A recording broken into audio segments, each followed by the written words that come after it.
Salve, rapa! Começando aqui mais uma edição do nosso Trocando Ideia Podcast, na Casa de Cultura Samba do Rei.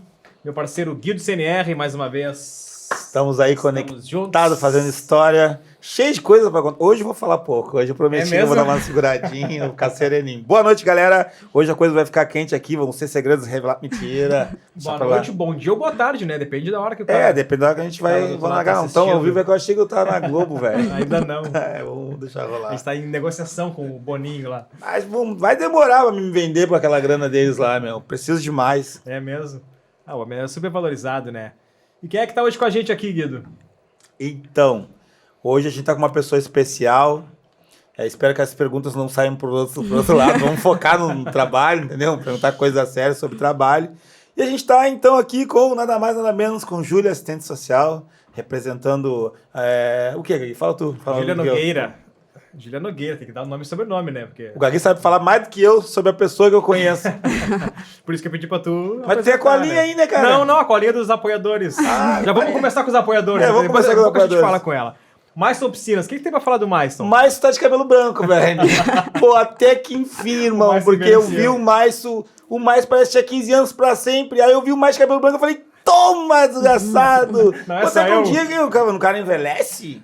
Pô, tá louco. Maiston. É o Peter Pan, né? É o Peter Pan. Ana Cristina também, Moura, psicóloga. Cors e Espaço Odonto Prime, nossos apoiadores. E quem quiser nos apoiar também. A gente tá com a mesa só água aqui, né? Tá que nem a geladeira e água. Não sei como botar na taça, pra pagar que era um vinho. Tá que nem a geladeira lá de casa, é margarina e água. Se tiver a galera que tá fazendo lanche aí, pode nos apoiar. A gente tá aceitando pizza, a gente tá aceitando cueca, a gente tá aceitando. O que tiver, a gente tá aceitando, né, Gagui? Podemos. Pode mandar aí pra nós, no direct pra nós aí. Aí estamos só negando a Globo, só. O resto isso aí, aceitando. Qualquer um, outro a gente está aceitando. Júlia, boa noite, boa tarde, bom dia. Boa noite, boa tarde, bom dia. Quase que a gente esquece de sair trovando aqui. Deixa ela Vamos ficar falando eternamente. E aí, Júlia, tudo bem? Tudo bem. Assistente social, tem a especialização também que tu falou que tu tinha, qual é? Especialista em Direito da Criança e do Adolescente, facilitadora e instrutora em círculos de construção de paz. Incomodador também. Incomodadora? Vai, incomoda. Em casa é complicado. Incomodadora, controladora. Então, na verdade, tu tem um trabalho com crianças e adolescentes, é isso? O teu foco é esse? Eu sou especialista em Direito da Criança e do Adolescente, mas o meu trabalho é mais específico com adolescente infrator. Né? Já há 14 anos que eu trabalho com adolescente infrator. Já tive, assim, trabalho com criança, mas no início, assim, em seguida que eu me formei, trabalhei em alguns projetos com criança e adolescente também, mas depois eu fui mais tendendo para essa área da adolescência e do adolescente infrator, mais especificamente, né, que é a área que eu mais gosto e que eu atuo até hoje. Eu vou fingir aqui que eu não te conheço, eu vou te perguntar, qual foi a tua ligação com o rap e o teu trabalho, assim, que a gente nunca falou sobre isso, né, eu não te conheço, né, eu tô te vendo hoje. Minha ligação com o rap, na verdade, assim... Minha ligação com o rap, eu sempre tive uma identificação, assim, por gostar, né, do rap, assim, sempre curti as músicas e tal, e eu sempre quis uma forma de levar o rap para dentro do meu trabalho, né, e utilizar como um instrumento de transformação social, mas também não tinha muito conhecimento, porque eu não tinha uma vivência, né, dentro da cultura hip hop. E aí eu tive alguns trabalhos com produção, assim, de produção musical dentro de um projeto que eu trabalhava que era com crianças e adolescentes dos abrigos. Uhum. E aí foi o primeiro trabalho que eu tive, assim, com a questão... Tá chorando, não é que tá... Meu protetor... Tá emocionado de ver dois caras maravilhosos. Não é acontece, a galera, geralmente, quando me vê, assim, a galera chora, mano. Não, que é assim, eu tô fazendo um tratamento, né? Meu protetor solar, eu acho que é por causa da luz e tá... Tá derretendo no caso. Tá derretendo. O rosto vai vir o rosto real agora. Daqui a pouco vai desabar. Então, eu trabalhei num projeto, ainda quando eu era estagiária, com música. E eu sabia que a música tinha esse poder de transformação e eu queria poder levar isso para dentro do Caseme, né?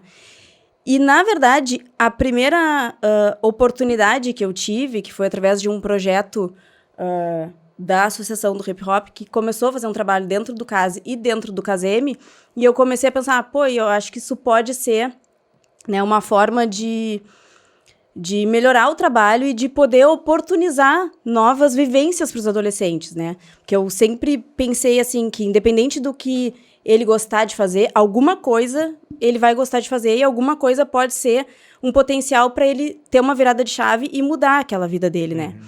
E eu tenho percebido que o rap, não só enquanto música, mas enquanto poesia, enquanto dança, eu acho que é uma coisa que é muito ligada à cultura deles, né? Que é a cultura periférica, que infelizmente, o hip hop, que infelizmente os adolescentes que cumprem medida veem, né? São de origem periférica, né? Apesar de a gente ter adolescentes infratores também com um poder aquisitivo maior, mas quem acaba cumprindo medida, né? São os adolescentes mais pobres. Então, eles já têm essa vivência, né? Então, começou esse projeto lá no CASEME e foram as primeiras intervenções, assim, através da cultura hip-hop dentro da unidade. O que é o CASEME? Qual é a diferença do CASE, FASE, CASEME? Só para explicar para o pessoal, assim. A FASE é a Fundação de Atendimento Socioeducativo. Que é a antiga FEBEM, né? Que é a antiga FEBEM. Mas, antigamente, a FEBEM ela era dividida entre adolescentes infratores e medidas protetivas, que a gente chama hoje, que são os abrigos, né? A FEBEM, ela englobava... Tinha internato, né? Vamos se internar na FEBEM. Porque tinha até uma propaganda na época, né? Tem até um filme que tinha uma propaganda. Ah, traga o seu filho para a FEBEM, aqui ele vai estudar, aqui ele vai ter um futuro e tal, né? Como se fosse, assim, uma salvação para aquelas crianças. Para quem tava lá, pros pais era uma propaganda, pras crianças era um trauma, né? E tinha aquela coisa assim, vai estudar, vai ter atendimento e tal, e vai ser alguém na vida, né? Era uma oportunidade para as crianças pobres irem para a FEBEM. E aí tinha essas duas áreas, né? As medidas protetivas. Hoje a gente fala medida protetiva e medida socioeducativa. Em São Paulo, a FEBEM virou a Fundação Casa. É que aí em cada estado tem uma nomenclatura. Então, em São Paulo é Fundação Casa, no Rio Grande do Sul é FASE, né? Fundação de Atendimento Socioeducativo. E a FEBEM se dividiu em duas fundações, né? Que é a Fundação de Assistência Social, que é a FASC, que cuida dos abrigos e da parte de crianças e adolescentes vítimas, né? E a FASE, que é a Fundação de Atendimento Socioeducativo, que cuida das medidas socioeducativas em meio fechado, que são internação e semiliberdade. E o CASE? O CASE é a unidade de internação.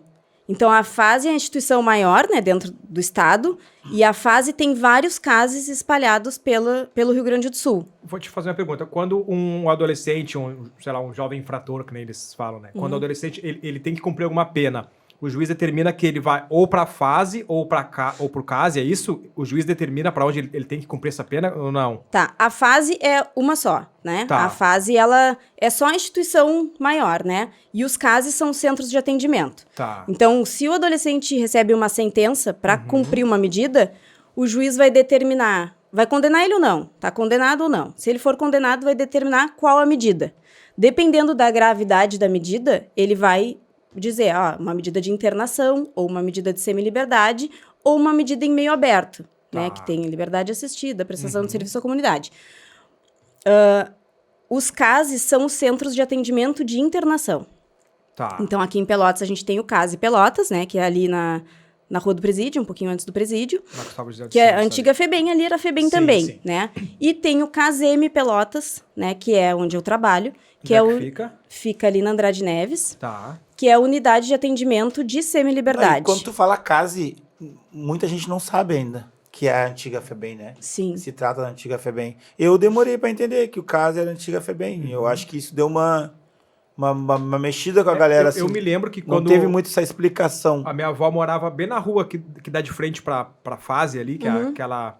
Otávio Mangabeira, que é aquela rua de Sobradinhos que chama na Coab Tablada ali. Do lado. E eu lembro que quando foi criada a FASE ali, o pessoal se assustou porque já tinha o presídio, e entre o presídio e a FASE tem uma escola que é de criança, né? Sim. Eu uma lembro escola que ali. tinha fugas e Ainda tal. Ainda tem, né? É, tem. E o pessoal se assustava muito porque, já tem um presídio aqui, agora vai ter sem falar que tinha uma época que a galera dava tiro ali na frente, os caras na frente. Então era uma loucurada mesmo. E o CASE não tinha muro também, né, na lateral ali. É isso mesmo. Era só uma... E aí o pessoal tinha contato com as crianças ali. Eu lembro que as casas valiam um pouco ali por causa disso. A galera tava vendendo as casas, ninguém queria todo comprar. mundo saindo dali, não queria construir ali. As medidas de internação, elas são de responsabilidade do Estado, né? Então, da FASE. Então, medidas de meio fechado, que é a internação e a semiliberdade. E apesar da semiliberdade ser uma medida de responsabilidade do Estado, o Estado, ele tá, de certa forma, terceirizando, né? Tem unidades que são orgânicas da FASE, em alguns lugares, em algumas cidades do Rio Grande do Sul, e onde eu trabalho é uma parceria, né? Como se fosse um convênio, assim, terceirizado, para o desenvolvimento das atividades. Então, a fase, ela banca esse projeto, que é executado por uma instituição aqui de Pelotas, que é a OPAC. E como que é o funcionamento, assim, do CASEM? Como que funciona? De que forma? Por que alguns vão para lá e outros não são direcionados? Tá, tem 3 formas de ingresso, né, no CASEM. Ele pode ingressar como forma de progressão para o meio aberto. Então, ele cumpriu um tempo fechado, né, no CASE. Aí a juíza entende que ele já está apto a ter uma maior convivência. Mas nem todos, né? Alguns saem direto. Nem todos. Então, tem essas formas de ingresso. Aí ela pode determinar uma progressão de medida, né? Então, ela vai mandar ele para lá e ele vai ficar cumprindo a medida ali por um tempo até ele ter uma nova avaliação. Porque na questão juvenil, não existe pena, né? A medida ela é aplicada só se vai ser internação, semi-liberdade, liberdade assistida ou PSC. A juíza não determina o tempo que ele vai ficar ali. Então, vai depender do comportamento dele e do cumprimento das atividades, né? Então, vai determinar se ele vai para o CASE antes, se for um delito mais grave. Hoje em dia, para o adolescente ser internado, só se for algum ato infracional com grave ameaça, né? Então, outros delitos, assim, tipo furto, tráfico, a juíza ela já não interna, né? Por esses motivos. Antigamente, internava, assim, por vários motivos. Então, ficou um pouco dividido. Mais grave a internação, e aí vai ter uma progressão para semi-liberdade depois. Se é um delito um pouco mais leve, e até pode ter também violência, ela pode determinar também a medida de semi-liberdade desde o início. Então, o adolescente ele fica um tempo em internação provisória, para que tenha uma sentença. E como é que funciona essa internação? Como é o funcionamento da casa? Da semi-liberdade? Eles têm, assim, é uma medida em meio fechado, então eles não têm liberdade de ir e vir para onde eles querem, né? Eles só podem ter esse deslocamento de acordo com a equipe técnica, né? Então, eu que sou assistente social da casa, tem toda a equipe completa, e a gente vai fazer, quando ele chega lá, um plano individual de atendimento. E esse plano vai constar onde ele vai estudar, né? Ele tem direito de sair para casa final de semana para visitar a família, atividades culturais, recreativas, de lazer, tudo isso eles podem fazer de acordo com a determinação da equipe técnica, né? Quando ele vai para a semi-liberdade, ele já tem uma autorização judicial prévia para circular na rua, mas de acordo com a nossa determinação. Ele não pode dizer, hoje eu quero ir dar uma volta. Sim. Isso ele não pode fazer. Eu lembro, até com o Guido eu já tive lá dentro da fase, a gente fez alguns trabalhos, eu lembro era oficinas, palestras, a gente teve cantando lá dentro já. Eu lembro que tudo que a gente... 2007. 2012, eu lembro de ter ido também, porque eu lembro que eles tinham uns cursos, a gente ia entregar diploma para eles também, só que eu lembro que tudo que a gente fazia, por exemplo, por uma ala, tinha que fazer para outra. Daí assim. É isso que eu ia perguntar. Isso dentro da fase, né? Sim. E nesses outros lugares também tem essa questão de divisão por terem, sei lá, naquela época era o começo das facções na cidade, então eles tinham que ficar divididos porque tinha essas guerras entre eles ali. Nesses outros lugares também tem essa divisão deles não se por galerias, assim. Deles não se misturarem, assim. Como a casa, ela é uma casa residencial. Ela não tem estrutura física para ter qualquer tipo de divisão. Então, subentende-se que o guri que vai para lá, ele já tem um entendimento de que ele tem que conviver com todo mundo, porque ele vai sair pra rua. Mas se a juíza encaminhar alguém para lá, que no caso tem problema com o outro... Aí a gente pode, enquanto equipe, assim, fazer uma avaliação e determinar uma transferência, por exemplo. Não vai, então. Né, para uma outra semi-liberdade de outra cidade. Sim, porque era uma época na qual que a gente foi, há muito tempo atrás, não tinha esse problema, né? De facções e tretas. Era o começo. Sim. Eu acho que nem tinha começado ainda, porque eu acho que o começo das facções em Pelotas aqui foi entre 2010 e 2011. Eu lembro de ter de 2012 lá. Mas aí, tipo, na época a gente foi a primeira das vezes mesmo, que foi acho que em 2007. Eu tenho a foto lá, muito antigo. Isso. E não tinha isso ainda, não tinha esse lance. Tinha problemas pessoais. Tava começando, tinha os problemas pessoais que eram de um outro, então não tinha essa divisão. Agora tem muito disso, né? Todo lugar tem. E uma outra coisa também que eu lembro, que não era só menor, eu lembro de cara de 20, 21 anos que tava lá. Por quê? Porque quando ele cumpre a pena, ele começa, como exemplo, a cumprir com 17. Se ele pega 4 anos, ele tem que ficar lá até os 21, daí ele não sai de lá pro presídio. Ele não pega 4 anos, né? O máximo de tempo que ele pode ficar na medida de internação, na medida socioeducativa, é 3 anos. 3, tá. Um exemplo, se ele entra com 17, ele não completa 18 e vai pro presídio, ele completa todo o tempo lá dentro, ele nunca vai pro presídio por um ato infracional, sim, porque ele vai ser tratado, digamos assim, conforme a data do fato, né? Do que ele Tá. fez. Então, se ele com a idade se que ele cometeu o praticou o ato infracional Com um 17, dia antes de fazer 18 anos, ele ele vai vai cumprir até ser condenado, julgado como menor de idade, né? Mas não necessariamente ele vai ficar até os 21. Por exemplo, às vezes a gente tem casos de adolescentes que saem, né? Tá respondendo, acaba respondendo em liberdade, fica um tempo respondendo.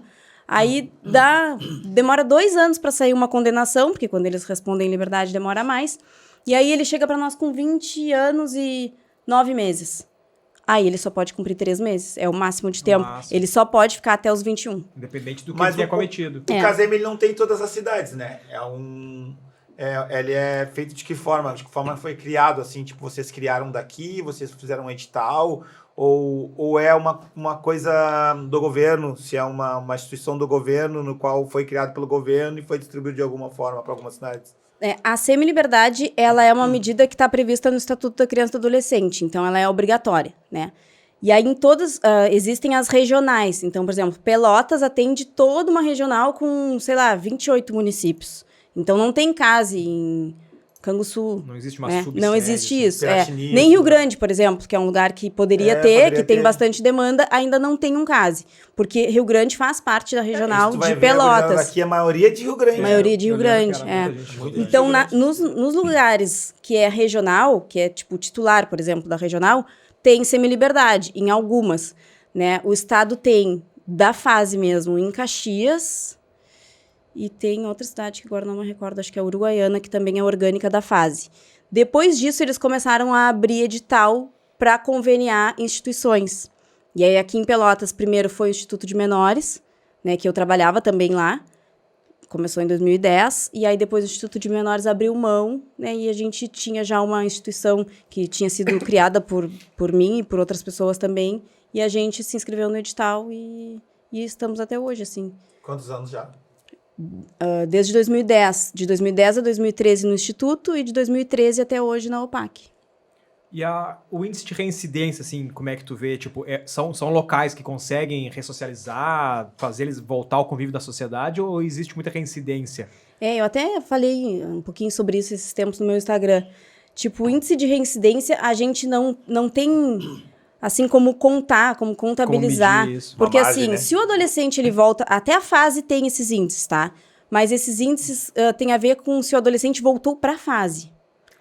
Né? Só que se ele vai pro presídio, mas ele não tá contabilizado contabiliza. como ele voltou pra fase, mas ele tá reincidindo no crime, Tá voltando pro né? crime, no Tá caso. voltando pro crime. Então não existe um estudo assim específico que englobe tudo isso, né? Mas eu acredito que poderia ser melhor, claro, né, se a gente tivesse políticas públicas e mais investimento, né, nessa área, mas ao mesmo tempo eu vejo que tem um índice muito grande, assim, de ressocialização, não só quando o adolescente sai, porque quando ele sai é o período mais difícil, né? Não é enquanto ele está cumprindo medida. Quando ele sai, ele vai se deparar com a liberdade, com as oportunidades boas, com as oportunidades ruins, né? E aquele momento ali é o mais difícil. E naquele momento, muitas vezes ele reincide.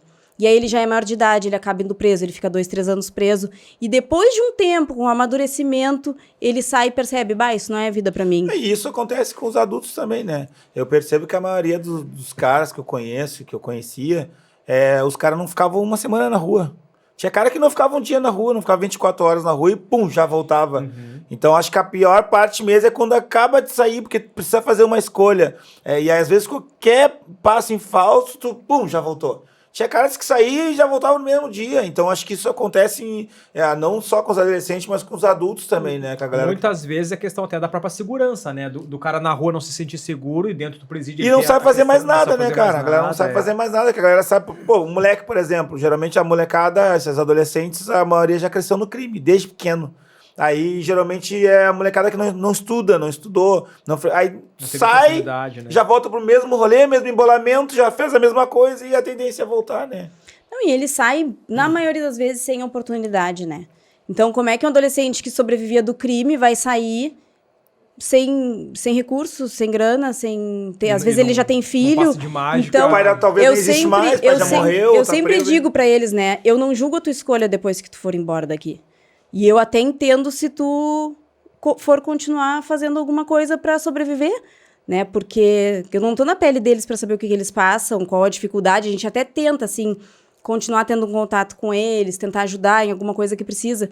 Hoje, o Estado também tem um programa que é o programa de egressos da fase. Então, todo adolescente que sai da internação ou da semiliberdade, ele tem um programa de acompanhamento que dá uma bolsa, né? De R$436. Não é muito, mas dá uma ajuda. Durante quanto tempo ele recebe? Durante um ano, prorrogável por mais 6 meses. E também esse curso, esse programa, ele dá cursos para os guris, então tem um acompanhamento social também. E esse porte socioeducativo tem sido bem importante, assim, para dar esse suporte quando ele sai, né? Existe algum trabalho, desculpa, Guido, existe algum trabalho de remissão de pena que nem existe no presídio? Um exemplo, tu trabalha 3 dias e aí tu tem a remissão de um? Não, porque ele já não tem tempo determinado. Sim. Quando tem a medida aplicada, ele vai ser avaliado a cada 6 meses. E além dos adolescentes, vocês têm um trabalho com as famílias ou... Sim, assim, o trabalho com as famílias é bem importante, principalmente para o adolescente em semi-liberdade, internação também, mas em semi-liberdade ele vai todos os finais de semana para casa, então a gente precisa ter aquele contato direto com a mãe, com o pai, com a esposa do guri, então a gente tem que ter esse vínculo, tem que saber o que está acontecendo com ele no final de semana, às vezes tem um problema, uma situação de risco, e a gente precisa ver como que a gente vai agir. Bom, o guri quer cumprir a medida, ele quer voltar, mas ele tem um deslocamento, né? Tem guris que são de São José do Norte. Ele precisa chegar em Rio Grande, ele precisa ficar esperando na balsa, ele precisa atravessar, ele precisa ficar lá um tempo esperando um Uber ou alguém buscar ele. Então, teve um tempo, que até tinha perguntado ali das facções, teve um tempo que quando tinha alguma situação de risco, de guerra entre eles simplesmente chegavam na semi-liberdade e na primeira saída eles não voltavam. Porque era a forma que eles se sentiam seguros de se manter vivos, né? Então... E aí ele é considerado foragido? Aí ele é considerado foragido, e aí quando ele for pego, ele vai ser submetido a uma nova avaliação. Fica pensando, entre foragir e morrer, eu prefiro foragir, né? Eu faria a mesma coisa, por exemplo. Eles dizem, eu prefiro ficar 6 meses a mais no CASE e me manter vivo, quando eu sair eu vou sair direto. Eu não vou ter que ficar indo e vindo. Porque é muito vulnerável, né? Ali no muito lugar. vulnerável. Tem que chegar e voltar, e tem horário, então... E tem Era o que os caras faziam no presídio, sabia o horário do albergue dos caras voltar e sair. Então os caras mataram muita gente saída, né? Eu lembro. Saída e entrada, né? E tem opção de não querer sair no final de semana, justamente para a questão da segurança? Não quero sair porque aqui eu tô seguro. Tem, mas é que não é só final de semana que eles saem, né? Eles vão pra escola, né? Porque a escola é fora. É uma casa. Então é uma casa que... Tem os cursos também, né? Tem os cursos, tem uns que trabalham, ou tem um atendimento no CAPS. Mesmo, eles podem sair e circular o tempo inteiro. E é uma casa também que não tem segurança.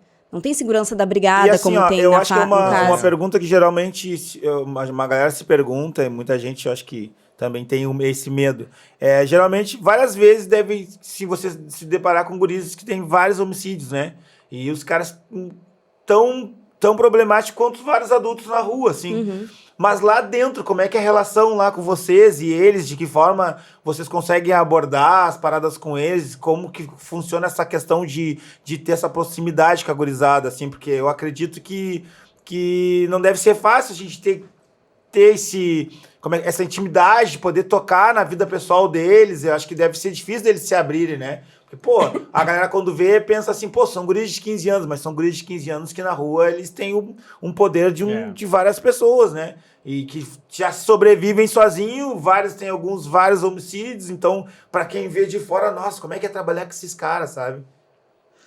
Eu acho que o mais importante, em primeiro lugar, é exercitar o não julgamento. A gente, sempre que recebe um adolescente, a gente já recebe com uma recomendação. O fulaninho de tal já fez tal coisa. Já matou tantos. Já não sei o quê. E aí tu já pinta um monstro. Tu não conhece a pessoa, tu tá vendo só os delitos dele ali e tu pinta um monstro. Quando eu vou atender o guri, eu procuro não saber o que ele fez. É difícil. Não saber. Antes, eu acabo sabendo, depois, né? Mas assim, primeiramente, eu quero ter uma primeira impressão dele, além do ato infracional. Quero enxergar ele enquanto pessoa. Acho que isso é o mais importante. Depois, bom, eu não fico lendo muito detalhes assim, né? Até leio o que for preciso, assim, sobre o ato infracional, mas essas coisas não me assustam muito, assim, eu nunca tive muito medo. Mas muita gente que trabalha ou que gostaria de trabalhar tem medo, né? Tem medo. Essa abordagem ou esse contato. Né? E não só as pessoas que trabalham, mas as pessoas que sabem que eu trabalho também pensam, como que tu tem coragem? Tu é uma mulher, né? Eu trabalho já há 14 anos lá, então eu era bem nova quando eu comecei. Então, muitas pessoas tinham esse receio. Só que eu acho que a forma como eu me coloco à disposição deles no sentido de escutar, de acolher, de não julgar, de ter empatia e de ter o respeito por eles e pela família deles, isso já faz com que eu ganhe muitos pontos e eu me aproxime deles. Eles percebem que tu tá aí deles. pra ajudar. Acho que é uma coisa que a galera tem que entender. Quando a gente fez uma das últimas oficinas na fase, me perguntaram como é que tu consegue ter essa intimidade, essa abordagem com eles, sendo que tu nem conhece eles. Eles sabem por que eu tô lá, entendeu? Eu deixei bem claro por que eu tava lá. É óbvio que eles não têm isso com os agentes. Não tem isso, porque o agente tá lá pra proibir e correr ele, não deixar ele fugir, repressão. Então, eles entendem a abordagem, eles não são nenhum bobo. E quando a gente chega, por exemplo, eu cheguei lá de forma espontânea, levando a minha história de vida, levando música, levando entretenimento pra eles sabiam que eu tava lá por uma causa, e era uma causa positiva. Eu acho que é isso que eles percebem que quando tu tá abordando. Eu acho que, de repente, por exemplo, nem todos os... Não é monitores que falam, são técnicos. Os técnicos devem ter a mesma abordagem que outros têm. Porque daqui a pouco outros não têm a mesma sensibilidade, a mesma intenção de ajudar. Daqui a pouco alguns estão só recebendo o salário, o único emprego que tem. Mas isso é percebido. Eu acho que o moleque vai perceber, o jovem vai perceber de alguma forma. Que vai muito da maneira que aborda. eles são muito da maneira pelas tuas postagens também, que muitas vezes tu tem né? esse feedback, né? Eles te mandam mensagem, pai, eu saí, eu tô vivendo uma outra vida, eu tô vivendo outra realidade. Muito do Existe uma preocupação real. Mas muito da maneira que tu abordou, que tu... E assim, eles são muito espertos, com eles, né? Eles são muito espertos. Eles já sabem se eu tô falando com eles assim só porque eu quero me aproximar, que eu quero ser boazinha, porque eu tô com medo. Eles sabem. Ou eles sabem, essa dona é de verdade, realmente, chamam, né? ela tá por me ajudar. E a gente trabalha muito na questão, assim, da igualdade, né? A questão dos círculos de construção de paz, por exemplo. Hoje até eu fiz um círculo com eles. E no círculo todos nós somos iguais. Eu não tô ali enquanto técnica, eu tô ali enquanto Júlia, né? Pessoa. E aí, quando eu faço uma pergunta para eles, eu não dou para eles o objeto da palavra para eles responderem antes de mim. Eu respondo antes. Então, ele já entende assim, pô, mas a dona tá abrindo uma coisa da vida dela. Então, se a dona chorou, e se eu daqui a pouco eu me emocionar, eu também posso chorar. E aí, hoje, um deles falou, Baja, é o segundo círculo que eu participo, só as donas choram, não sei o quê. Aí eu falei, eles estão mais durão, né? Eles estão mais durão, porque não é fácil também tu conseguir chegar e quebrar um coração de gelo, porque eles têm uma vida muito dura. Sofrida, né? Infância perdida. Eu coloco no centro do círculo objetos de criança, muitas vezes, que representa a criança deles ali, né? Acho que tem que explicar um pouco o que é o círculo, né? Pra galera entender, depois que a gente postar. O Círculo de Construção de Paz é uma metodologia da justiça restaurativa, né? Que é uma justiça diferente, que tem um outro olhar, né? Que é o olhar de tu não julgar, né? De tu tentar...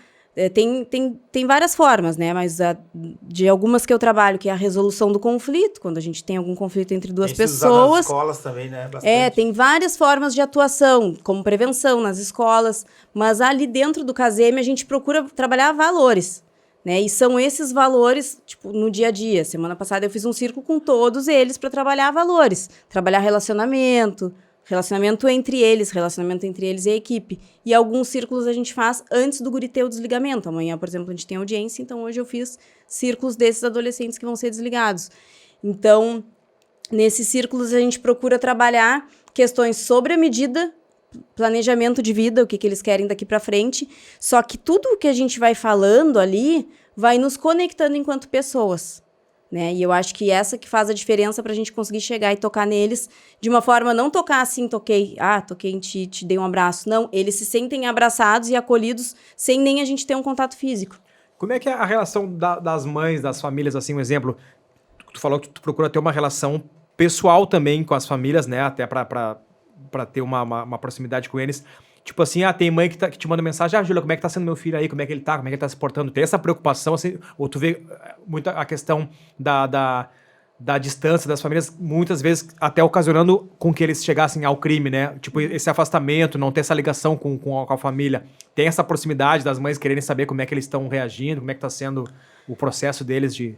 Tem de tudo, né? Tem as mães que são super preocupadas, que são zelosas, aquelas que, assim... estão preocupadas 24 horas por dia, né? Tem as mães que já largaram de mão, dizem, agora, daqui a pouco já vai fazer 18 mesmo, não é mais minha responsabilidade e tal. E a gente tenta sempre levar para esse lado, tipo, ele é tua responsabilidade, ele é teu filho, mesmo que ele não tenha 18 anos, que ele faça 18 anos, ele vai ser teu filho para sempre. Então, a gente sempre procura fazer isso.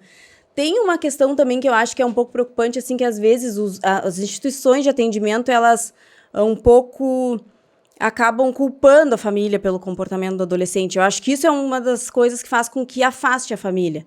Tipo, a família chega para ser atendida, mas ele tá aqui porque tu não cuidou direito, ou porque tu não foi mãe suficiente, ou porque o pai já era envolvido, né? Então tem uma criminalização da família. E eu procuro trabalhar sempre no sentido de acolhimento, né?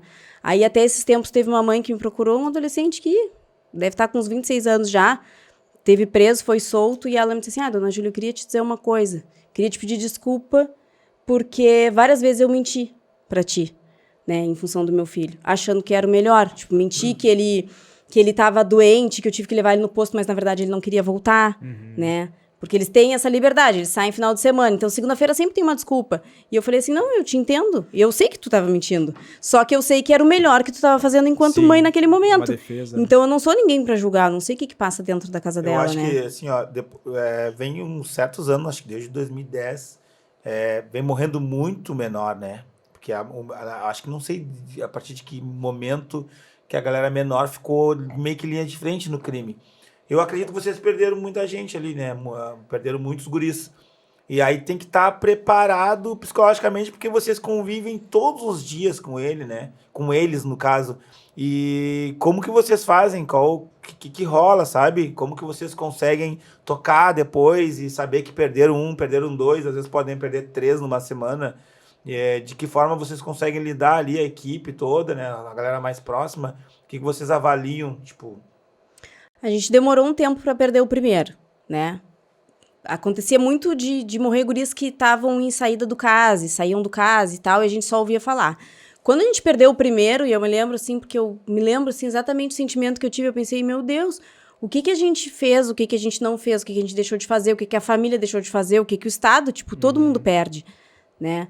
E aí é um sentimento de impotência, porque eu achava que ele tendo um atendimento adequado, a família perto, né, algumas oportunidades, trabalho e tal, eu pensava, como assim que ele vai morrer, né? Não, eu era um pouco, assim, ingênua de pensar que só aquilo ali ia resolver. Sim. Existe toda uma vida dele já por trás disso e outras questões que ninguém quer saber. Se tiverem que cobrar alguma coisa, eles vão cobrar. E foi muito difícil, assim, entender que isso, que foi triste e que isso ia começar a acontecer cada vez mais. E cada guri que eu perco, assim, eu fico mal. Fico muito mal mesmo.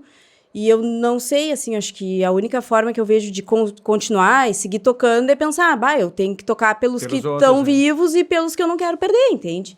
Então eu sempre, quando eles vão embora sexta-feira, eu digo, vão com Deus, se cuidem, vocês façam isso, façam aquilo, fiquem em casa e tal. Porque eu tenho muito medo, assim, de perder eles. Porque além de perder eles enquanto meus guris, eu sei que são mães também que estão perdendo os filhos, né? São filhos que estão perdendo os pais. Então é muito triste, assim. Mas também tem o lado bom, né?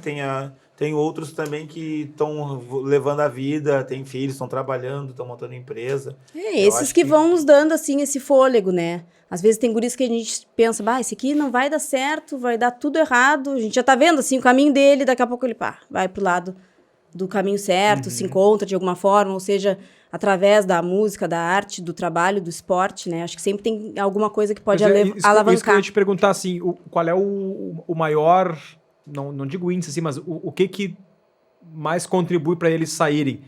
Tu falou da questão musical, mas é o estudo. O que faz com que eles saiam do caminho do crime, assim, vão para outros caminhos? Qual é o caminho que eles encontram mais fácil, assim, para eles? Eu vejo que tem 2 coisas, religião e mulher. Quando o cara se encontra numa religião, encontra Deus, de alguma forma, ele se afasta de tudo que tem de ruim. E quando ele encontra uma mulher também que diz assim, não, só um pouquinho, ou tu vai querer viver essa vida, ou eu vou te abandonar. Então, eu acho... E filho, às vezes, também, né?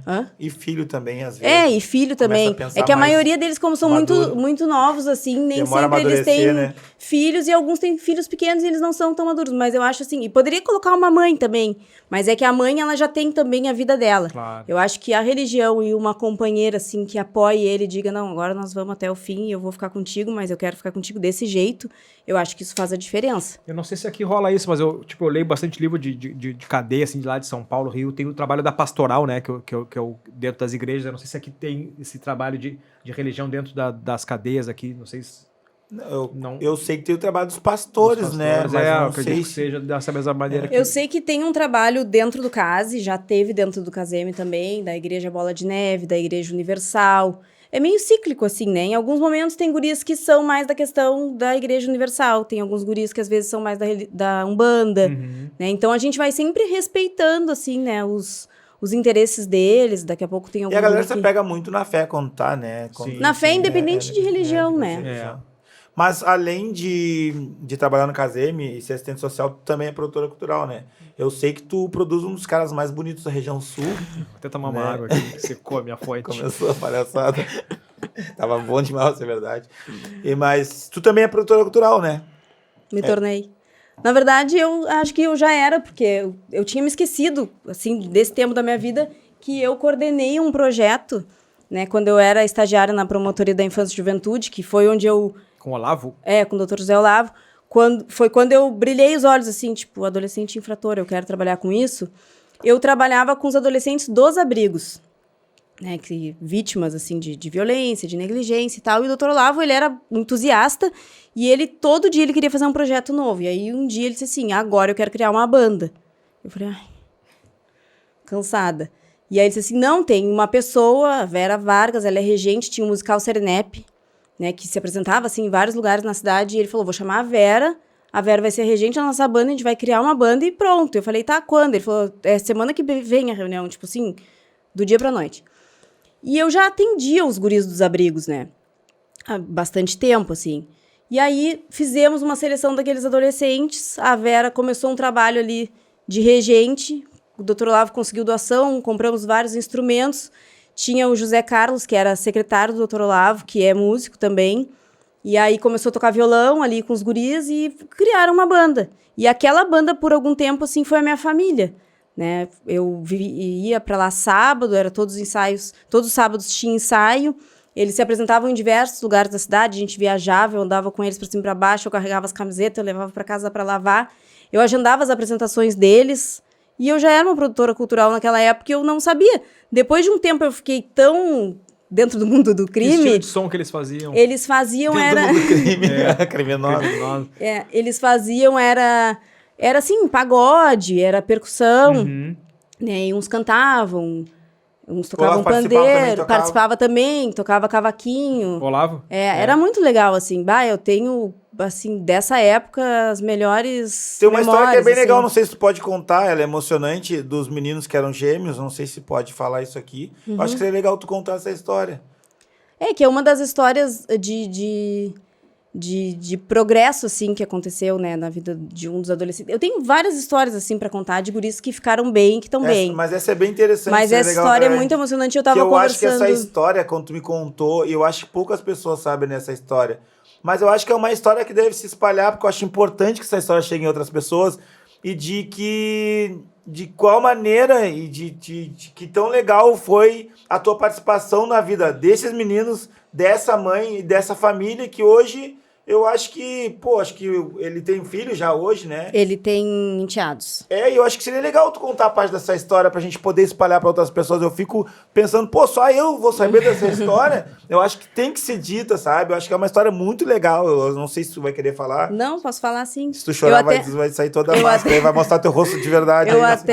Eu até tava contando essa história hoje lá lá no KZM, pra uma pessoa que chegou agora há pouco, assim, uma colega que tá conhecendo o trabalho, e a gente fez o círculo e a gente estava conversando sobre isso.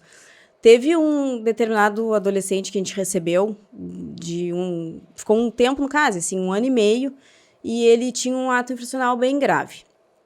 E aí, quando a gente recebeu ele, comecei a atender e o que a gente tenta fazer, assim, ver tudo que ele tem, tudo que tu tem de problema e a gente vai resolvendo, que idade né? ele tinha mais ou menos quando ele chegou Ele lá? tinha 17 anos. Tinha 16 para 17 anos. Acho que ele tinha ido pro CASE aos 15 para 16 e chegou para nós. O ato infracional é algo que ele comete cumprindo a pena dele lá dentro. Não, o ato infracional é o crime. É o crime, Enquanto adolescente a gente não fala crime, a gente fala ato infracional. Ato infracional. Tinha sido bem grave, assim, teve uma repercussão grande na cidade dele, que não é uma cidade tão grande. E aí, quando a gente recebe, eu vejo, documento, tem isso, tem aquilo, vamos fazer. A gente começa a atender e ver quais são as pendências da vida dele, o que ele precisa, né? E um dia ele me disse assim, dona, tu sabe que eu tenho um sonho? E eu falei, ué, que sonho é esse? Vamos realizar tudo que a gente puder realizar, a gente tá aqui pra isso. Ele falou assim, meu sonho é conhecer minha mãe. E eu falei, oi? E aí eu até pensei assim, como assim que eu não sei que ele não conhece a mãe dele? Porque às vezes fica tão automático, mora com o pai, assim e tal. E eu falei, tá, mas como assim conhecer a tua mãe? Tipo, todo mundo conhece a sua mãe, né? Todo mundo em algum momento conheceu a mãe. E ele falou assim, não, a minha mãe foi embora e eu era muito novo, eu e meu irmão gêmeo. E ela foi embora e eu nunca mais vi ela. E eu fiquei morando com meu pai, apaixonado pelo pai dele. O pai dele cuidou eles da vida inteira. Ele lembrava mais da mãe dele? Não, ele só tinha uma foto dele com a mãe dele com eles os dois no colo. E esse foi o ponto de partida pra tu ir atrás dela. E esse foi o ponto de partida. E eu pensei, esse guri ficou 1 ano e meio no case. Não sei se ele nunca falou pra ninguém que tinha esse sonho, mas agora ele falou pra mim e eu tô aqui pra quê? Eu vou ir atrás. E eu lembro que muitas pessoas questionaram, assim, não só lá dentro, mas como também até pessoas que eu conhecia falaram assim, tá, mas só um pouquinho. Por que tu vai fazer isso? 17 anos depois tu vai estragar a vida da mulher? Eu falei, o quê? Eu sou mãe. Quando botaram a minha filha no meu colo, eu sei a sensação que eu senti. Então, acho que quando eu conversar com ela, no mínimo ela vai se sensibilizar de alguma forma, né? Também, se não se sensibilizar, não vale a pena, mas pelo menos eu tentei. E aí começou um processo, assim, muito grande. Eu falei, olha, se é isso que tu quer, a gente vai atrás, mas tu já sabe que pode ter a frustração de tu não conseguir. Ele falou, dona, eu só quero uma coisa. Olhar pra minha mãe, sentir o cheiro dela e ouvir a voz dela. É a única coisa que eu quero. Depois, se ela não quiser nunca mais falar comigo, tranquilo. Tá, comecei um processo de FBI investigando.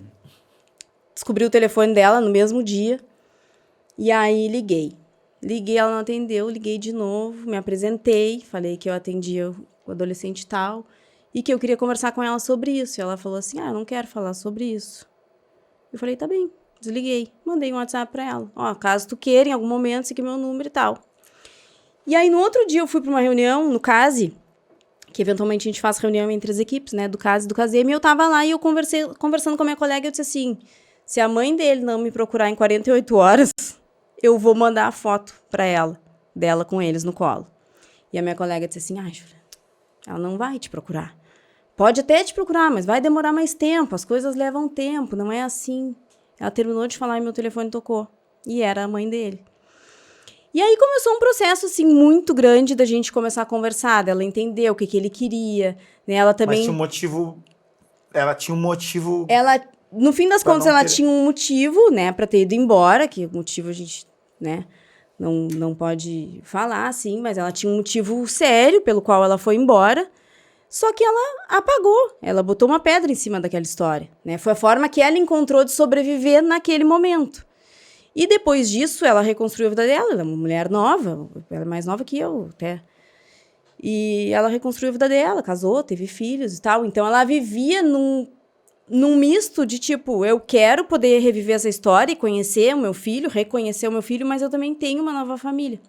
E a gente ficou durante 1 mês trabalhando isso com ela. Eu trabalhei isso com ela por telefone, pelo WhatsApp. E ele te perguntava como é que e tava. eles eram gêmeos, né? Eram 2, né? Só que o irmão dele não cumpria medida, né? O irmão dele tava... Ele te cobrava nesse período? Não, aí nesse período, tudo eu falava pra ele, falei com ela disse que não. Falei com ela, ela disse que sim. E todo dia ela mudava de ideia. Num dia ela dizia que não, num dia ela dizia que sim. Eu passava as noites todinhas sonhando com ela. Sonhando que a gente ficava conversando e que eu ficava tentando convencer ela. Eu dizia, só deixa ele te ver. Então, foi um trabalho de mais de 1 mês que eu fiquei assim, assim, submersa naquilo ali, sabe? Eu me entreguei demais nessa tentativa, assim, dele conseguir se renascer, assim, como pessoa, porque eu acho que ele precisava daquilo, porque, além de tudo, ele tinha um ato infracional muito grave e ele se cobrava muito pelo que ele fazia, pelo que ele tinha feito, né? E eu acho que ele achava assim, eu preciso dar um pontapé, eu preciso virar essa página, e para eu virar essa página eu preciso conhecer minha mãe.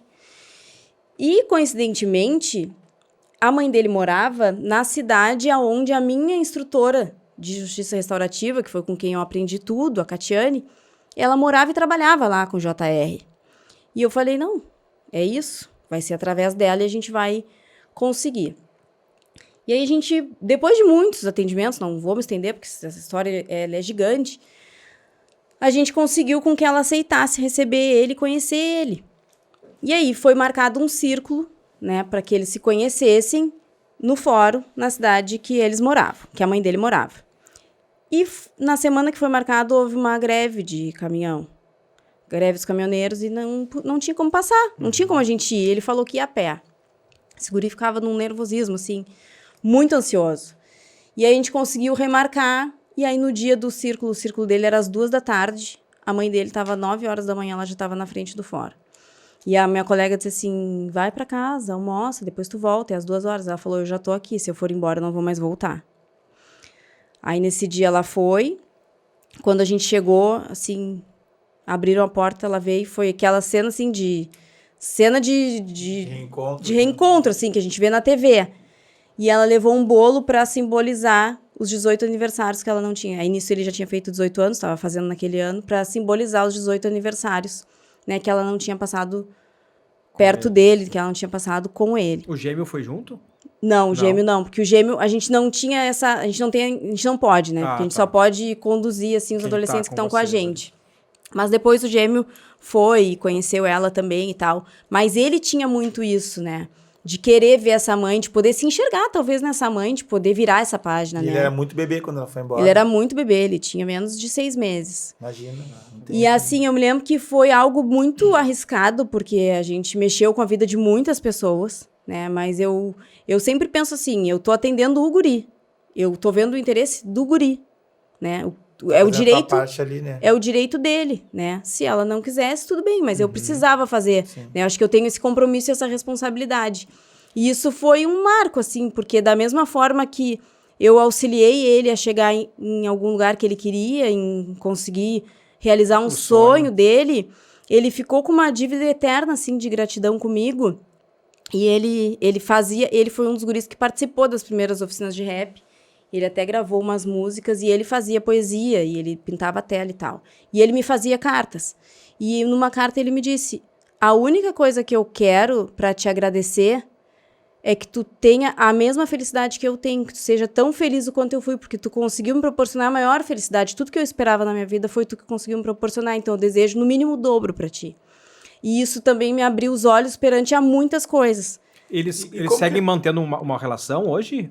Ou foi só esse encontro? Não, eles tiveram uma relação por bastante tempo. Ele chegou a morar com ela, que era uma coisa que ela não queria no momento, no início. Ela tinha outra família. Ela tinha outra família, tinha filhos. Então tinha toda uma situação. O companheiro dela não sabia que ela não sabia nem da existência deles, né? Ele escondeu isso dele todo esse tempo também. Então era uma situação bem deles, no caso, complicada, assim. Eles tiveram por um bom tempo, né? Depois ele acabou saindo da cidade dela e hoje ele é casado, a esposa dele tem 2 filhos. Mas e ele não vai dizer que foi isso que levou ele a não voltar mais pro crime, sabe? Eu acho que isso ainda mantém contato com ele, Júlia? Eu mantenho contato com ele até hoje, assim. Vejo ele com a esposa, com os filhos dela, assim. O paizão que ele é pros filhos da esposa dele, assim. Tenho muito orgulho, assim, de tudo que ele se transformou, assim. Pô, só essa história já é o teu maior cachê em relação ao teu trabalho, né? Quando foi inaugurado o Caseme lá no Instituto de Menores, o presidente da FASE na época, o Dr. Irani, ele falou assim, se durante todo o tempo de trabalho que vocês executarem esse serviço, vocês conseguirem recuperar uma pessoa, já tá valendo. E a gente já conseguiu recuperar. Eu não digo assim a gente recuperar, forma de falar, né? Porque eu acho que é eles contribuiu, né? Mas a gente contribuiu para a recuperação de muitos. Ou uma salvação de uma vida, quanta coisa não mudou, né? Daqui a pouco a gente vai ter uma história triste aqui, porque eu tô quase me mijando nas calças. Não, e assim, ó, uma coisa que é bem importante também. Tem intervalo, não? Pode ser. Quando a gente fazer como eu vou escovar os dentes e voltar, né? Quando a gente salva a vida de um guri, a gente não salva só a vida dele, a gente salva a dele e de todas as pessoas que estão na volta dele e de todas as possíveis vítimas que ele possa vir a fazer. Então é um trabalho muito, assim... Significativo, né? muito rico. A galera não enxerga dessa forma, né? A galera fala, tinha 100 guris, salvou só um. Mas aquele ali poderia ser o responsável por inúmeras coisas e outras vidas que ele poderia ter tirado. E daquele ali pode ser a salvação de vários outros. Né? Eu falo por mim, porque eu poderia ser um dos maiores bandidos aí na volta. E aí eu me tornei outra pessoa que salva outras pessoas. Então, daqui a pouco, aquele um vale por vários, entendeu? Então, as pessoas não enxergam dessa forma, né? Não enxergam o todo quando se fala de salvação. É questão de oportunidade, né? Que muitos não têm. Aí, quando vocês abrem essa possibilidade da pessoa ter uma oportunidade, uma outra vida... E eu acho que a gente abre essa porta... tipo, do coração deles, assim. No sentido de conseguir tocar eles de uma forma mais empática, de não julgamento e tal, de respeito. E aí eles começam a se abrir, né, pra vida. E teve uma vez que eu tava conversando com um adolescente e a gente tava falando sobre sonhos, assim. Tava fazendo um trabalho com eles falando sobre sonho, porque nenhum deles tem sonhos, né? Se perguntar pra qualquer guri que tá dentro da fase qual é o sonho dele, ele diz, não sei se amanhã eu vou estar vivo, né? Então, eles não têm essa facilidade de planejar, né, a vida, porque eles não têm sonhos. E aí, ele falou assim, e tu, dona? Era um guri, assim, terrível. Falou, e tu, dona? Qual era o teu sonho? E eu falei, por incrível que pareça, o meu sonho era trabalhar aqui. E ele disse assim, sonhando baixo, hein, dona? E eu pensei assim, fiquei pensando, né, se ele soubesse... Desmerecendo o meu trabalho, né? E aí, eu falei assim pra ele, cada um tem o seu sonho, né? Por mais baixo que seja o meu, eu consegui conquistar.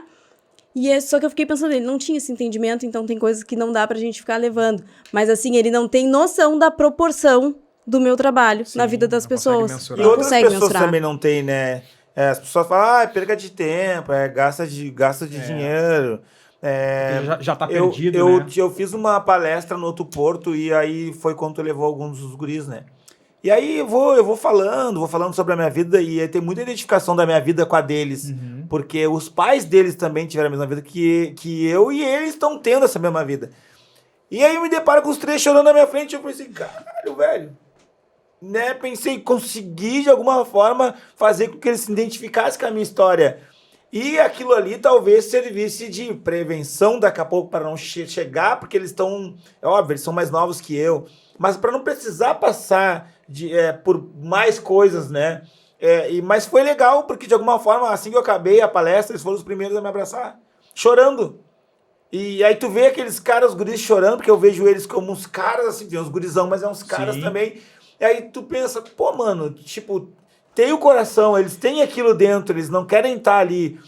Como eu falo pra galera nas palestras e em outros lugares, o pai pode ser o maior bandido de todos, ele jamais vai querer o filho ali.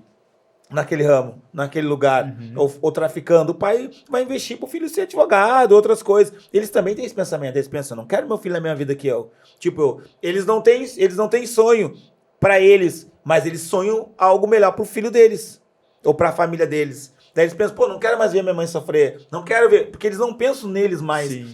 Muitas vezes eles já não conseguem mais sair dessa vida, mas não querem que o filho trilhe aquele caminho. Muitas coisas pra fazer com que tu saia do crime, ainda mais agora, hoje em dia, né?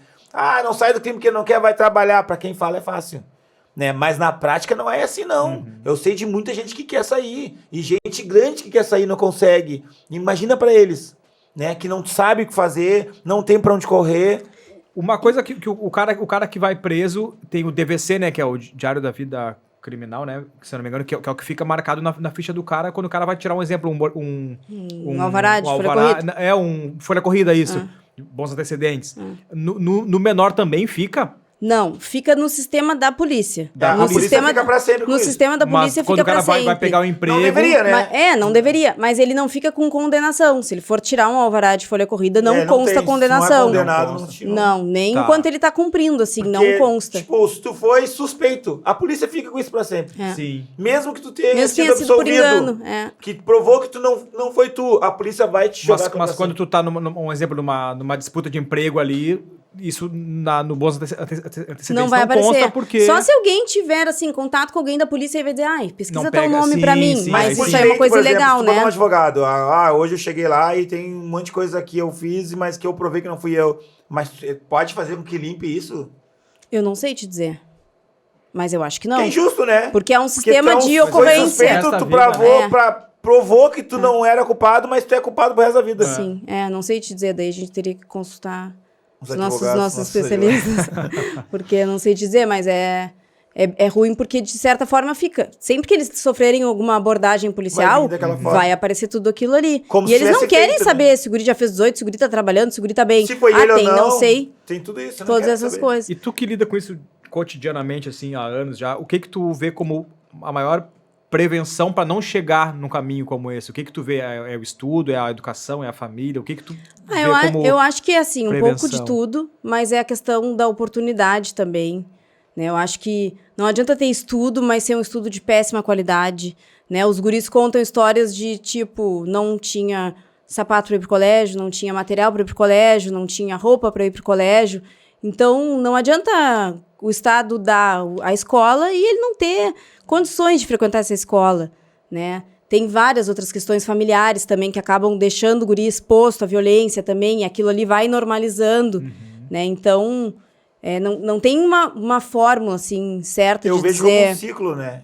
Isso é um ciclo, né? Passa do pai, daí o pai vai preso, aí a mãe tem que segurar as pontas, o filho fica livre pra rua, a opção que tem pro filho ali, né? Sim. Então já mais um ia... Eu conheço pessoas que, tipo, eu conheço o neto do cara que eu conhecia, que era o Bambam na Quebrado, o neto tá no mesmo jogo, o filho já morreu também. Então vai se tornando um... A galera chama de maldição. Eu não Familiar, acredito em né? maldição, acredito num ciclo. Porque vai virando realmente um ciclo. Daqui a pouco parece que é a única coisa que pode fazer.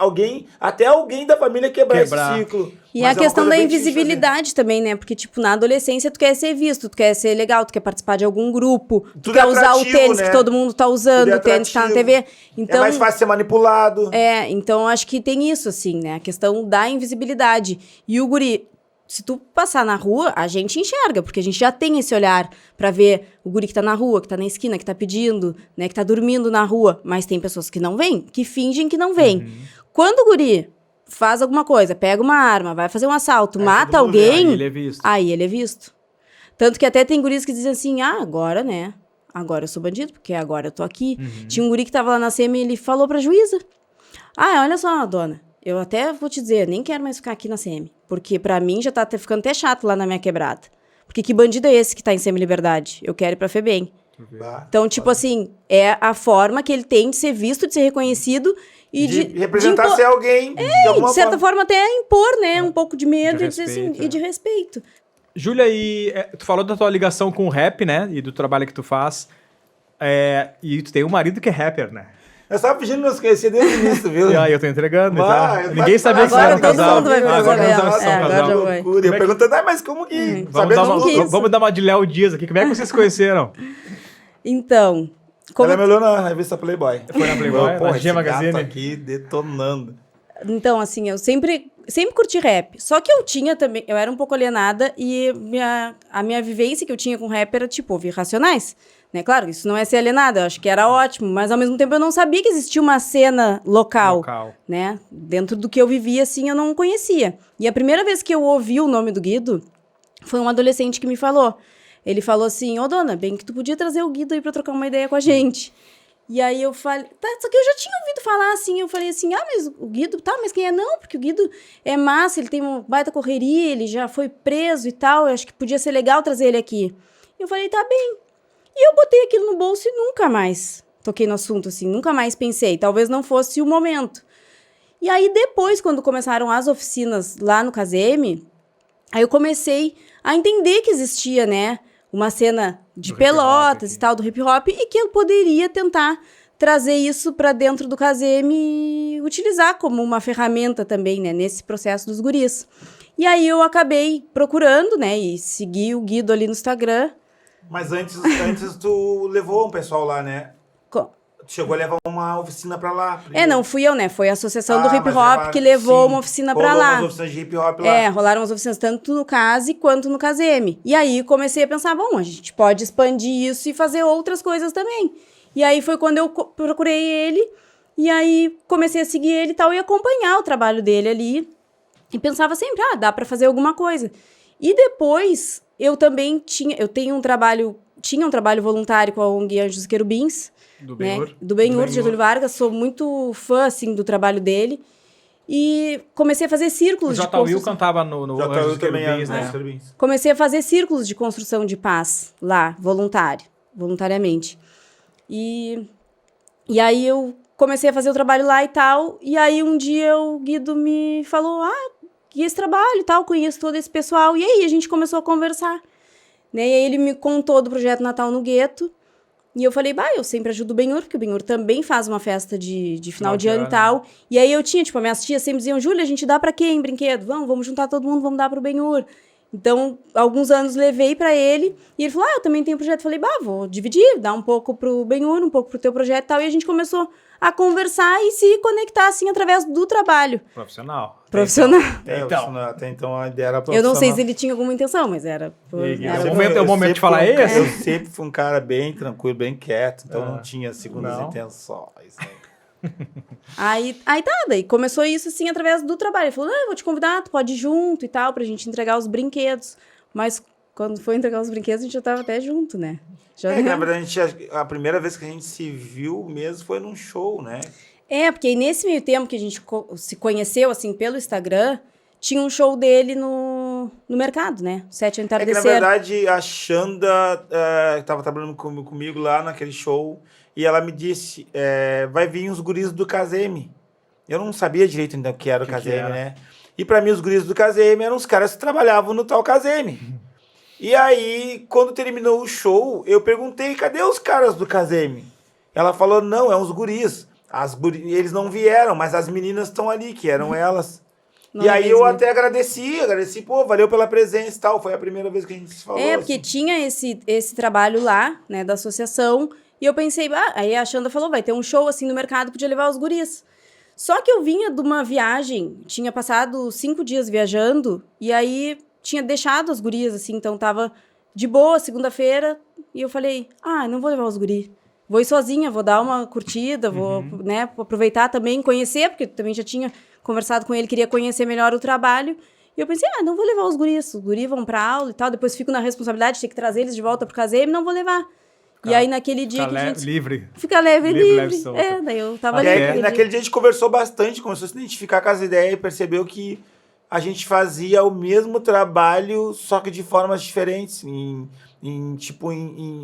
como é que eu posso te dizer? Em esferas diferentes. Esferas diferentes, mas tinha conexão e até as pessoas.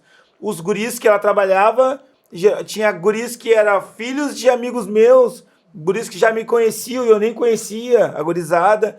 E o objetivo era o mesmo, tá? Saca? E a gente começou a se identificar, assim, com as ideias e perceber que, eu era um gato mesmo. Não, eu quero até te agradecer, eu sou amigo do Guido faz 26 anos. Não, como e aí a transformação que tu fez na vida dele... Deixa ele falar. A transformação que tu fez na vida dele foi muito importante. Porque o Guido, quando eu entrevistei ele, eu falei pra ele, né, da importância que ele tem, assim, não só pra cena do hip hop, para as pessoas que se envolvem com ele, que ele cerca, a importância que ele tem de ser uma referência, né, artística e hoje de vida, né, uma referência de história, assim. E aí eu vejo muito... Aquele dia no Guarani, eu tava lá, na coxinha, que chamo ele cantando ali, eu vendo todo aquele trabalho que tu fez para aquilo acontecer. E aí eu pensando, a Júlia, sabe, foi uma transformação, assim, na vida dele, sabe, de poder fazer com que ele chegasse hoje a ter essa nova vida que ele leva, né, de ter mudado realmente ele como pessoa, assim, e tu é muito importante para a vida dele por tudo isso que tu fez assim com ele, sabe? A gente conquistou várias coisas juntos que eu acredito que se a gente não tivesse junto, eu não teria feito. E não só o show, né? Acho eu também, né? Não só tu. A questão de amadurecimento, de transformação, de tudo, né? Aprendizado, profissionalismo. Acho que muita coisa a gente foi se conectando e pensando, tamo junto, dá pra melhorar, dá pra levantar esse castelo de outra forma. E eu acho que foi bem legal, acho que acrescentou tanto pra mim quanto pra ti, né? Pra gente como pessoa e como profissional. E isso, num todo, melhorou a minha vida, tá ligado? Melhorou a tua também. E foi bem legal, porque a nossa conexão não é uma conexão só de homem e mulher. Não, existe uma conexão profissional também, né? A gente respeita, além de respeitar, acredita no trabalho um do outro. E a gente é fã do trabalho um do outro. Sim. E isso é mais legal, né? Claro, porque, não tem como tu ter uma companheira e daqui a pouco tu não acreditar no trabalho da companheira ou não tá batendo, sabe? Então não tem como conviver. Não, a gente teve a sorte de ter o mesmo pensamento, as mesmas ideologias né, e de ter o mesmo sonho que às vezes nem é nosso, é um sonho coletivo, sonho de salvação, de Sim, transformação, é isso que eu exemplo. digo, Claro que a gente pensa em nós, a nossa família, a nossa conexão familiar também foi bem legal, foi tudo muito rápido, assim, que a gente já começou a se conhecer, namorou, já estava morando junto. Então foi uma coisa muito rápida, mas foi muito positiva e tem Intensa sido muito também, né? positiva. E quando falo que a Júlia se tornou produtora cultural, ela já era mesmo. Só que de alguma forma isso me auxiliou demais, me estruturou o meu corre, a minha carreira, né? E eu consigo me movimentar melhor hoje, porque quando a gente falou sobre isso na última entrevista, que a gente é produtor, a gente é compositor, né? A gente fazia todo o todo o corre, processo. E quando tem alguém e que tu acredita, que tu confia, que tá te dando esse suporte de alguma forma e que também te conhece, sabe do jeito que tu gosta de fazer tal coisa, aí a coisa começa a porque andar, tu te né? preocupa mais com a parte do palco ali. Consigo me preocupar mais com essa parte do os palco. bastidores Claro que eu ainda passando. entro na produção, mas o Guarani mesmo, o Guarani era uma missão impossível que eu disse pra ela, mano, vamos desistir, não tem condição, entendeu? Porque eu sei que a gente ganhou uma grana pra isso, mas não suportava. E as formas que as coisas estavam acontecendo, ela tinha probabilidade de não acontecer. E eu pensei, deixa pra lá. E ela tava escondendo problemas de mim para que eu não trouxesse pro show esse problema e que eu não assimilasse isso. E ela fez assim, ó, um milagre pra coisa acontecer e foi um dos maiores shows da minha vida. E acredito que para muitas pessoas foi o show mais marcante, porque todo mundo que me fala até hoje fala, cara, nunca senti aquilo ali num show.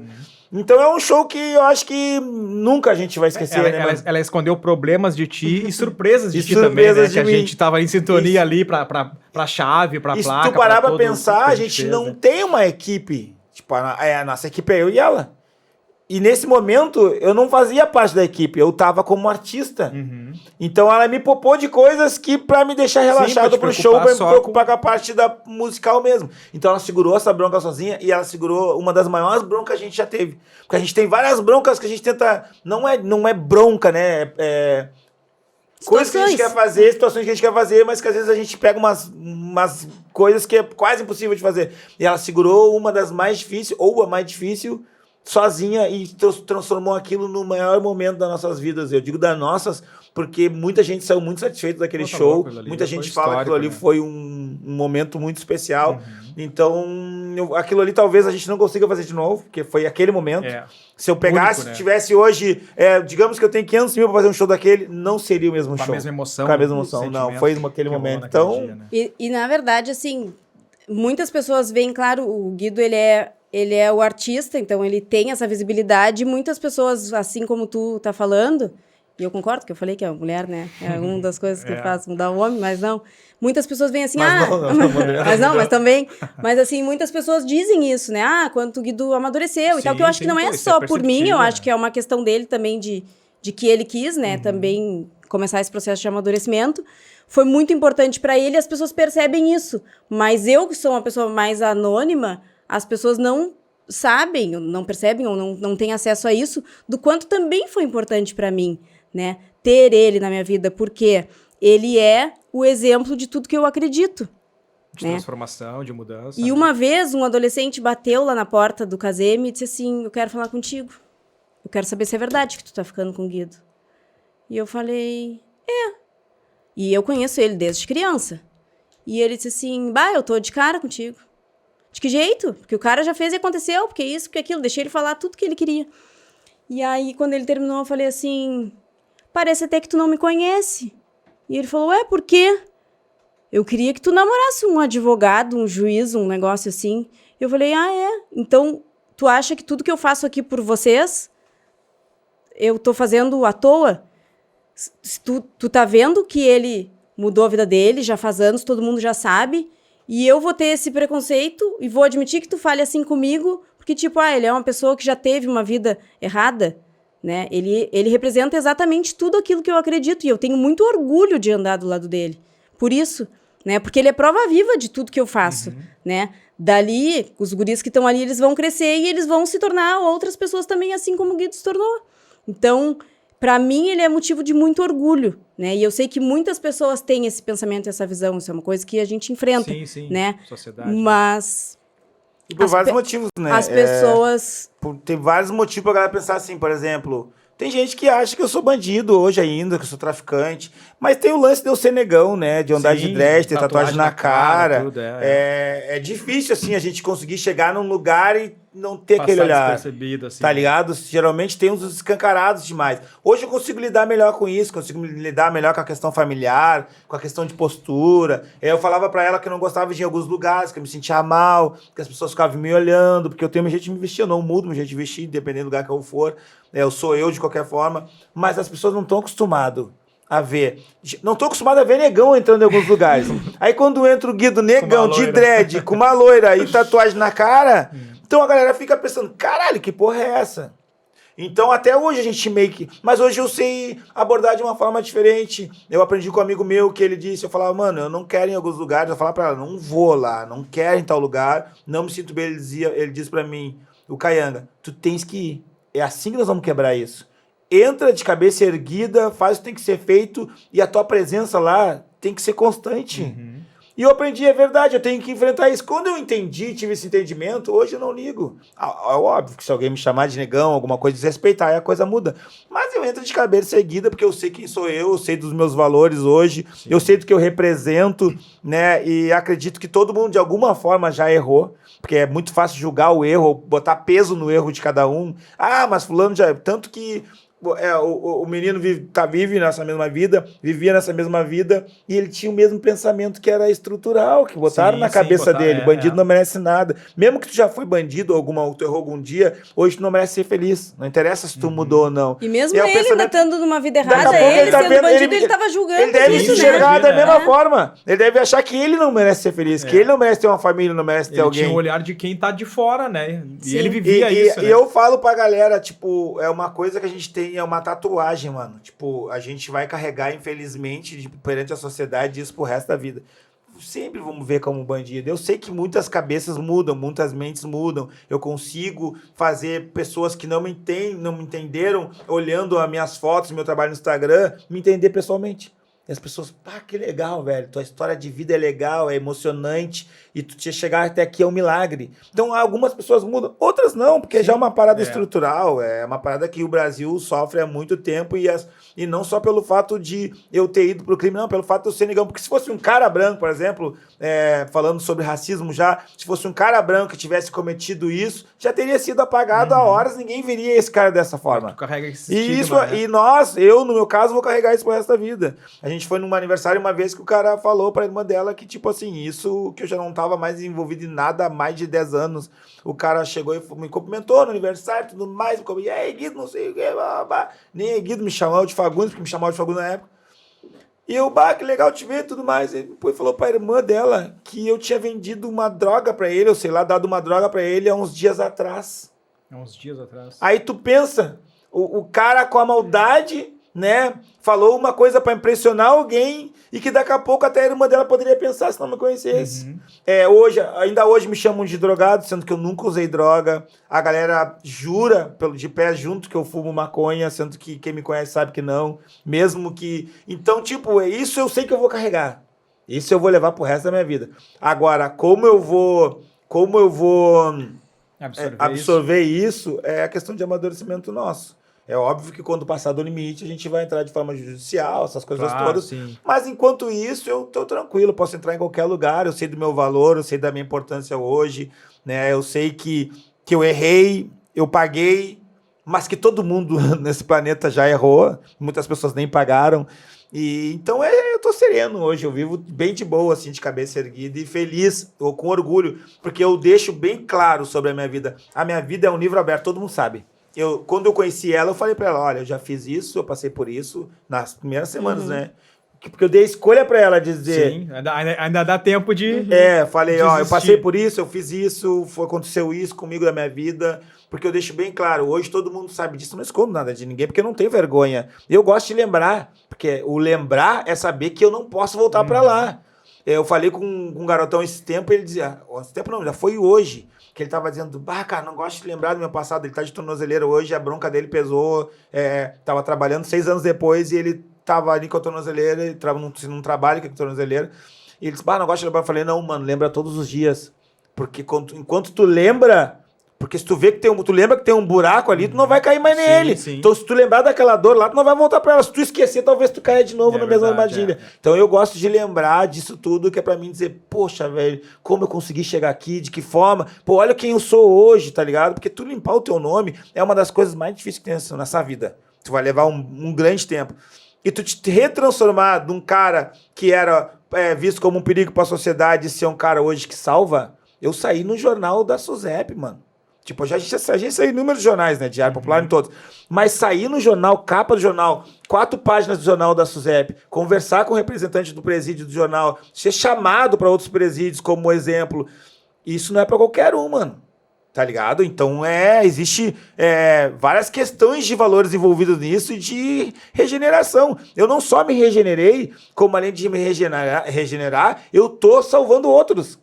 Então eu me sinto orgulhoso, cara. Eu não me vejo pequeno perto dessas pessoas, que às vezes as pessoas que te julgam são muito menores do que elas te dizem ser, tá ligado? E isso é um entendimento que eu tenho agora. Antes eu ficava rebelde, ficava de cara. Se tu quisesse esconder esse teu passado, hoje tu não estaria um exemplo que a gente falou dentro de presídios. Contando essa história. Eu não quero falar sobre isso, que isso aí pra mim já não me serve mais. Não faz sentido, né? Eu esconderia essa história, né? E aí tu não, ia estar perdendo a oportunidade. oportunidade. Isso, de certa forma, também agregou no meu trabalho. Porque muitas pessoas achavam que isso poderia me prejudicar. Daqui a pouco tu não vai ser vista com o mesmo respeito. Teve muito preconceito né? no início. Ou tipo, tu não vai ser vista pelos guris com o mesmo respeito. E pelo contrário. Né? Os guris sempre me respeitaram e eu acho que agora me respeitam ainda mais. E ainda tem aquela coisa, Dona e o Guido, sabe? Porque como eu já tinha uma conexão com eles, já que era uma coisa natural, agora maior. Parece que eu estar com o Guido aproxima um pouco mais da realidade deles. Sim, sim. Então eu acho que tem muito mais respeito deles e a gente também consegue desenvolver um trabalho legal com eles. Muitas coisas a gente já conseguiu fazer que talvez se a gente não tivesse essa ligação, não teriam acontecido. Eles não iam te enxergar dessa forma que E por isso que eu acho que naquela época lá eu não pensei, vou chamar o Guido. Eu acho que foi na hora certa que tinha pra acontecer e acho que foi lindo, né? Tá sendo lindo. Eu sou lindo, né, cara? Então não tem como não ser. Eu quero te perguntar uma coisa agora que vai valer muito pra nós dois, que eu sempre pergunto em todas as entrevistas. Que é o mais bonito entre nós dois? Pode falar Hoje eu vou perder. Fala, o Brau quis falar, né? Hoje tu vai perder e tu não vai poder nem reclamar, né? Quem é? Aí, ó. O Brau ficou quieto. O Brau ficou quieto, mas olhou pra mim. Ah, olhou pra ti? Claro, ele olhou assim, vamos lá. Eu vou ter que trazer a Jay aqui. No dia... não vai. Aí a Jay vai ter que vir. Aí no dia que foi a entrevista eu e tu, eu me perguntei e eu disse que era eu. Então tá doido, tá perdendo de goleada. Tá. Não tem cabelo, né, cara? Não tem. Tá perdendo já, começa perdendo, né? Tomando gol contra. Então, ficamos por aqui? Ficamos por aqui. Acho que a gente tinha bastante coisa pra falar, né? Ainda bem que tem coisas que pularam, né, cara? Tipo, questão pessoal. Falar uns bagulho, né, meu? Não, fiquei quieto. Não, vai, as coisas que eu... Você tá maluco pra perguntar umas coisas que tu não tem coragem de perguntar, né? Eu vou dormir na tua baia. Se eu sair de casa, eu vou dormir na tua casa. O ruim de te conhecer há muito tempo é isso, né? Eu vou ter que dormir na tua sala. Não dá, já começa a falar demais, começa a tremer a perninha aqui embaixo, assim, ó. Agradecer mais uma vez aqui a Casa de Cultura Samba do Rei, Flael, Cabelo, gurizada aí, Giovanni, Rita, todo mundo que dá esse suporte pra gente fazer esses nossos episódios do podcast Trocando Ideia aqui. Mais uma vez, mais com piscinas, Ana Cristina Moura, psicóloga, Cors e Espaço Odonto Prime. Guido. Muito obrigado, meu irmão. Foi da hora. Muito obrigado, Júlia. Júlia, muito obrigado, tá? Obrigada. Pelas palavras aí. Júlia, tu mora muito tempo pela essa daqui, não? Tu pode me passar teu telefone depois? Não pode falar com as pessoas. Não... É isso então, galera. Muito obrigado. Foi da hora a conversa. Acho que faltou coisas, né? Que a gente se aprofundou muito. É que sempre tem muita coisa pra falar, né, cara? Tem, né? E hoje eu prometi e cumpri, né? Não falei demais. Mais ou menos. Né? No final aqui tu desabafou, agora né? no final eu tava falando, inclusive eu tava falando muito bem dele. Ele tava quase se emocionando. Acho que por isso que ele começou a falar. Não, capaz. Ele tava quase se emocionando. Aí ele pensou, vamos mudar esse assunto. Ficamos por aqui então. Valeu.